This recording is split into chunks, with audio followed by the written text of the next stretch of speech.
Ya, saudara-saudara,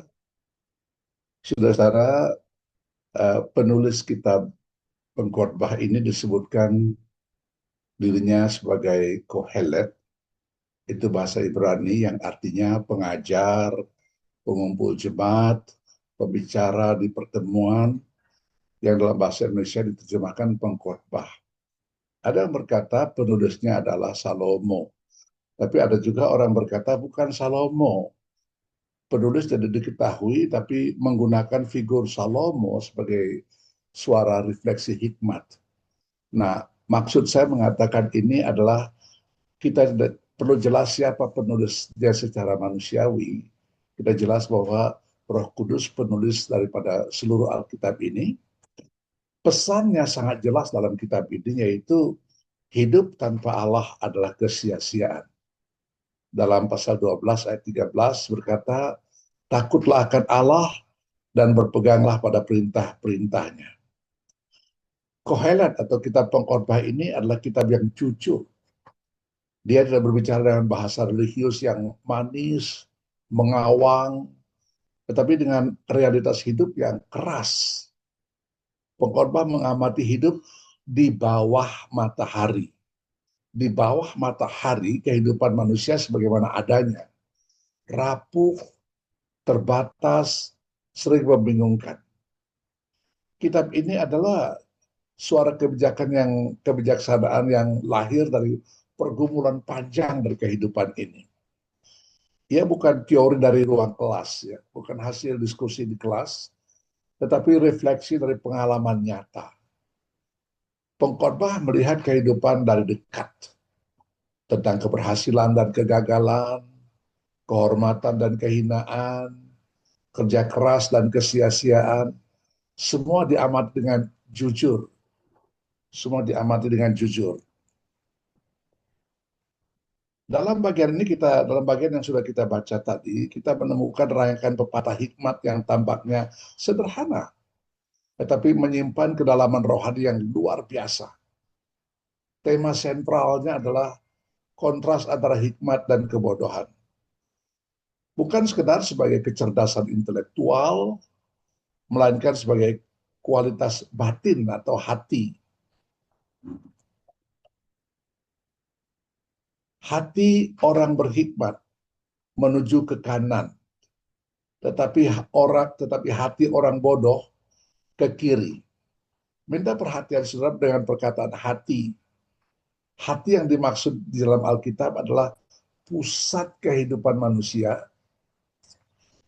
pusat kehendak manusia, pusat penilaian moral, pusat motivasi, pusat arah hidup. Karena itu, waktu Alkitab berbicara tentang hati orang berhikmat, tema kita hari ini, yang dimaksud bukan sekadar perasaan lembut atau kepribadian, tetapi batin akan Tuhan. Mohon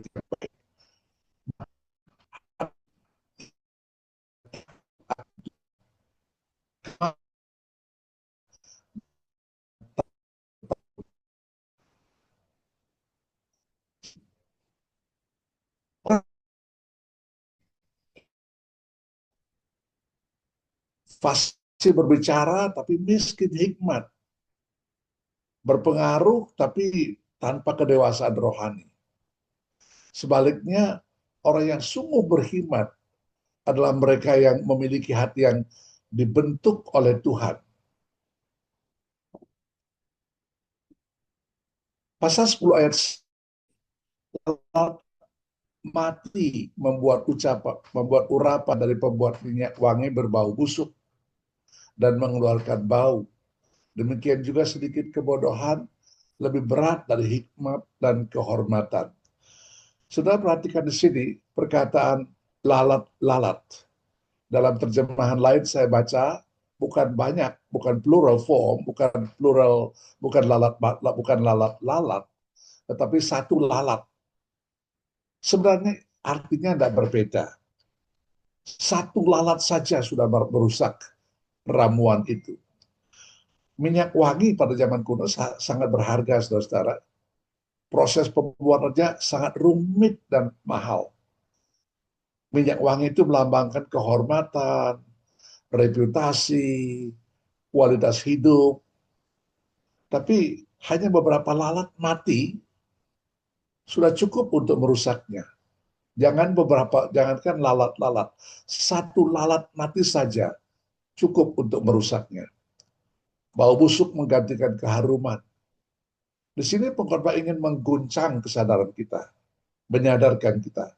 Satu kebodohan kecil dapat menghancurkan kehormatan yang dibangun seumur hidup. Mungkin ini sebanding atau dekat dengan pepatah kita, nila setitik rusak susu sebelanga. Atau kemarau setahun dihapus hujan sehari.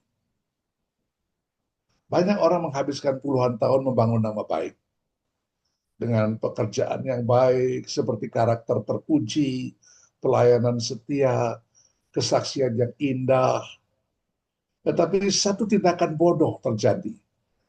Keputusan moral yang salah, dosa tersembunyi atau disembunyikan lalu terbongkar, kompromi kecil yang diabaikan, itu dapat meruntuhkan semua reputasi yang sudah dibangun.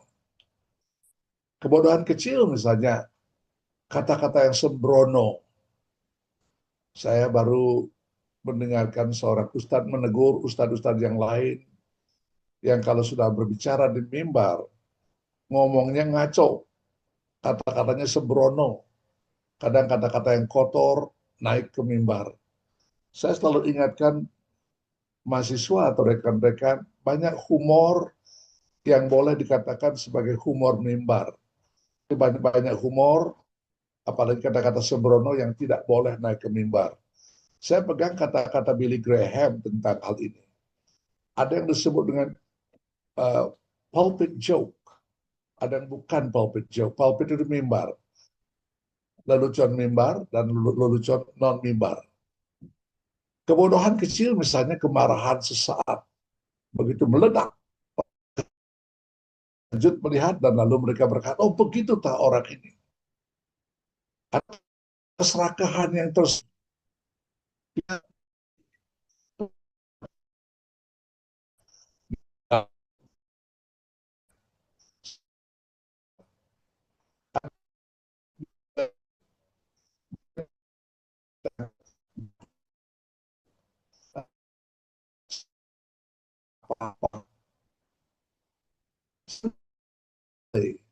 tapi dampaknya itu besar.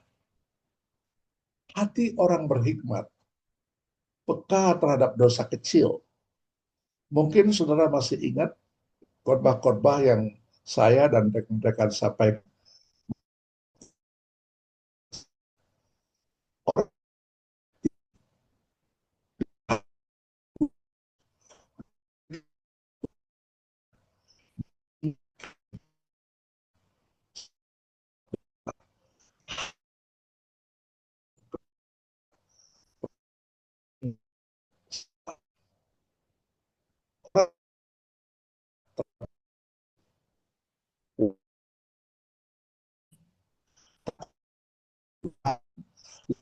Lebih dari mendapatkan simpati dan pujian manusia.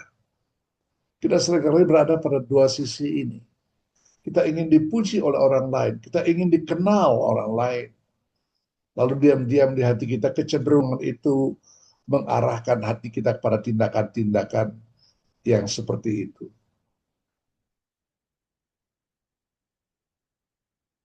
Hati orang berhikmat, peka, ia sadar lebih mudah mencegah kerusakan daripada memperbaiki kehancuran. Integritas bukan dibangun saat krisis, tetapi dalam keputusan-keputusan kecil setiap hari. Saudara-saudara, jangan menunggu kejatuhan besar untuk menyesal. Periksa kebiasaan tersembunyi, motivasi terdalam, sikap diri saat tidak dilihat orang, dan karena itu menampakkan diri kita sebenarnya bagaimana. Ketika dilihat orang, kita bisa menunjukkan hal yang baik, lemah lembut, sopan, jujur. Tapi pada waktu kita sendiri tidak dilihat orang, kita menunjukkan sikap yang berbeda. Karena kehidupan yang harum lahir dari hati yang dijaga dengan tekun. Yang kedua, kita melihat hati orang berhikmat menentukan arah hidup. Ayat 2 dan 3 berkata, hati orang berhikmat menuju ke kanan, tetapi hati orang bodoh ke kiri. Dalam budaya kita, ada kedekatan dalam hal ini dengan budaya Ibrani. Kanan itu menunjukkan kehormatan, kebenaran, kekuatan, kebaikan. Kiri mengacu pada kelemahan, penyimpangan-penyimpangan. Kalau dulu anak kita masih kecil atau kita masih kecil, orang memberi sesuatu kepada kita, lalu kita terima dengan tangan kiri, orang tua akan mengatakan, pakai tangan yang baik, bukan tangan kiri, tangan kanan. Di barat, kalau orang memberikan piala atau trofi kepada pemenang, dengan tangan kiri tidak apa-apa, tapi tangan kanan menjabat. Itu budaya di sana, tapi kita berbeda. Tangan kiri, tangan kita di timur mempunyai perbedaan. Tangan kanan, kehormatan, dan sebagainya. Tangan kiri, kelemahan. Jadi tangan kanan kiri di sini bukan soal fisik, bukan soal posisi fisik, melainkan arah moral. Artinya, hati menentukan orientasi hidup.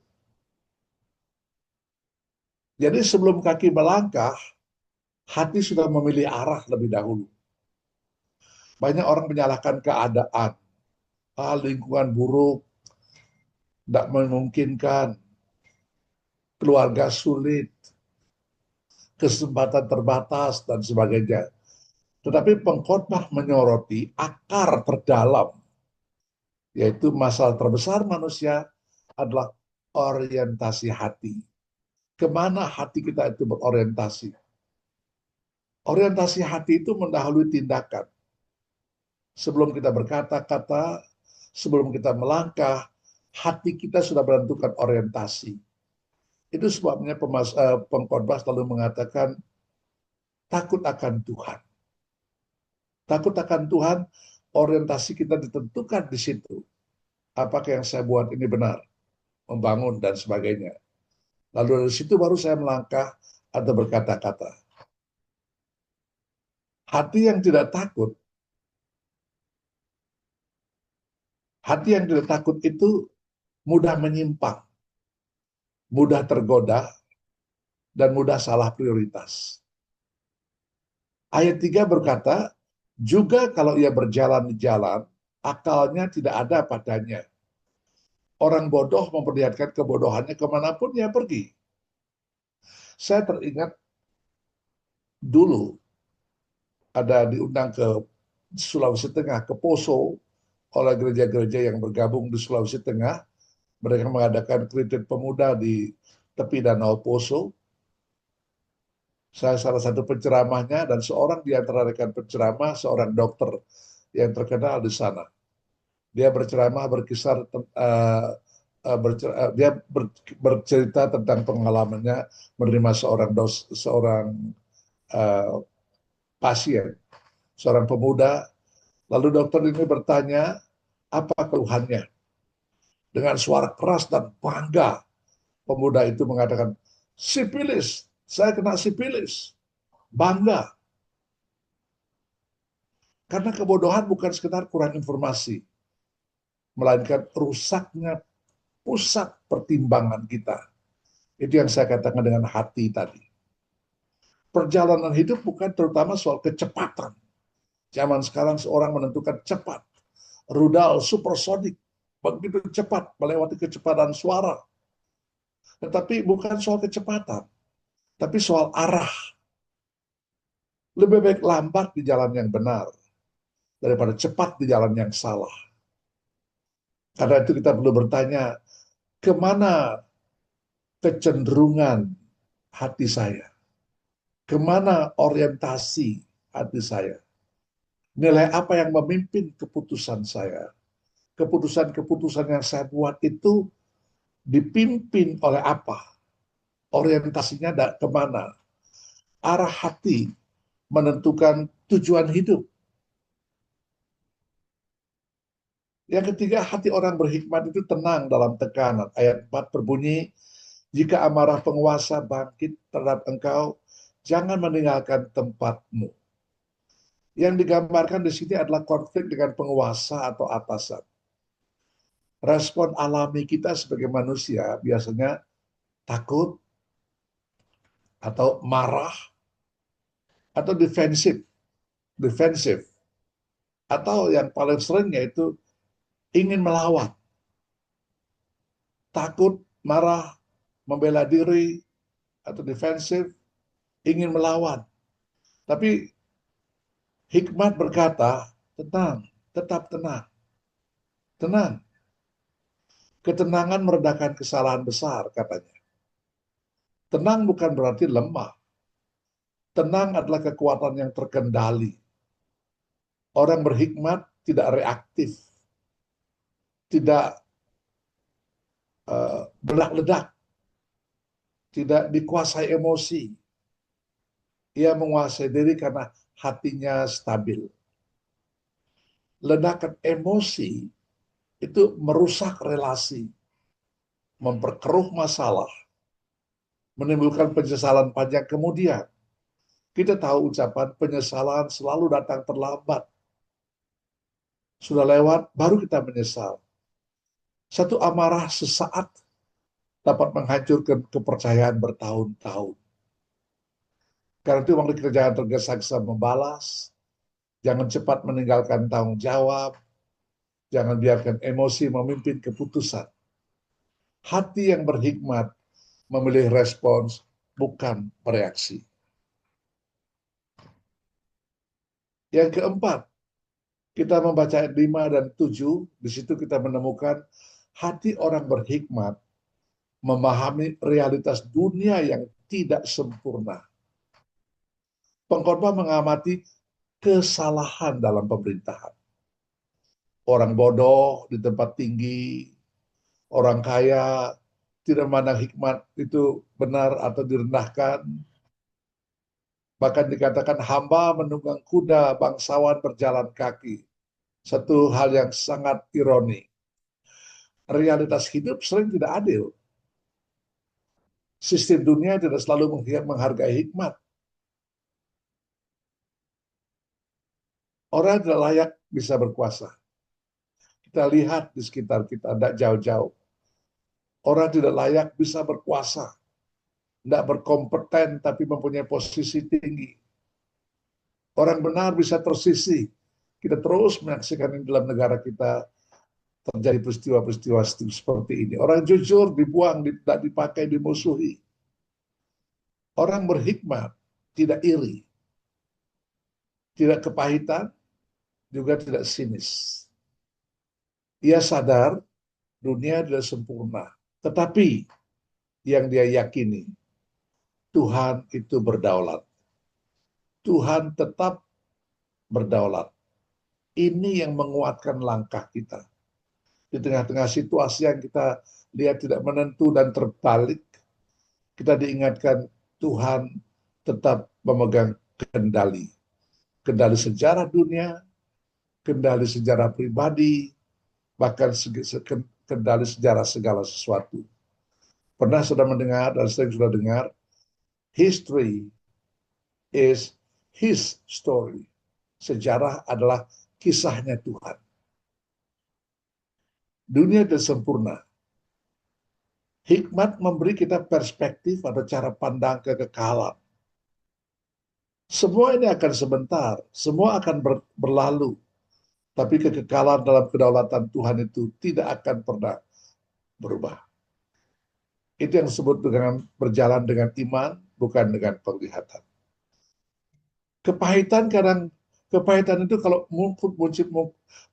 mungkin kita terjadi dalam diri kita, itu menggerogoti jiwa kita, merusak pelayanan, mengganggu, bahkan mematikan sukacita. Orang bodoh marah pada keadaan. orang berhikmat tetap setia pada panggilan. Karena itu, jangan ukur keadilan hidup dari posisi jabatan. Jangan gunakan jabatan untuk menetapkan ketinggian diri kita. Jangan nilai keberhasilan hanya dari pengakuan manusia. Tuhan melihat kesetiaan, bukan popularitas. Ayat 8 dan ayat 9 kita melihat di situ hati orang berhikmat mempertimbangkan konsekuensi. Ada serangkaian gambaran risiko dipaparkan di situ. Orang menggali lubang jatuh sendiri ke dalam lubang itu. Orang yang merobohkan tembok digigit ular. Orang pecahkan batu terluka. Orang yang membelah kayu terancam bahaya. Setiap tindakan memiliki konsekuensi sebab akibat. Hidup tidak netral, saudara-saudara. Kecerobohan membawa luka. Orang bodoh bertindak tanpa pikir panjang. Dia mengabaikan risiko, menyepelekan dampak. Dia hidup reaktif, bukan reflektif. Kita perlu berhikmat dan bertanya, apa dampak keputusan yang saya buat ini? Adakah orang yang akan terluka? Atau dalam bahasanya Paulus berkata dalam 1 Korintus pasal 10, apakah ini berfaedah? Apakah ini membangun? Apakah ini memuliakan Tuhan? Hikmat selalu mempertimbangkan akibat, saudara-saudara. Kemudian ayat ke-10, ayat terakhir, berkata, jika besi menjadi tumpul, hikmat membuat keberhasilan. Kapak tumpul butuh tenaga besar. Setiap orang yang pernah di ladang, entah ngarit atau potong pohon, kalau kapak atau arit itu tumpul, dibutuhkan tenaga yang lebih besar untuk melakukan tindakan memotong. Pohon, kalau kapaknya tumpul, tangan kadang-kadang sampai terluka karena terlalu kuat diperlukan untuk memotong pohon itu. Butuh tenaga besar, tapi hasilnya kecil dan melelahkan. Itu kalau kapak tumpul. Kalau kapak tajam, itu efisien, efektif, dan produktif. Hikmat memperbaiki cara kerja, menata strategi, menghemat tenaga, sehingga akan menghasilkan hasil yang efektif. Banyak orang sibuk, tapi sedikit yang efektif. Kerja keras tanpa hikmat menghasilkan kelelahan. Kerja dengan hikmat membuahkan keberhasilan. Hikmat membuat usaha menghasilkan buah. Tuhan tidak hanya memanggil kita bekerja keras, saudara-saudara, tetapi bekerja dengan bijaksana. Kita perlu mengevaluasi metode pelayanan kita. Cara memimpin di gereja, di kantor, di rumah tangga, bagaimana kepemimpinan kita di situ. Kita perlu mengevaluasi pola kerja kita. Apakah kita hanya sibuk atau sungguh berbuah?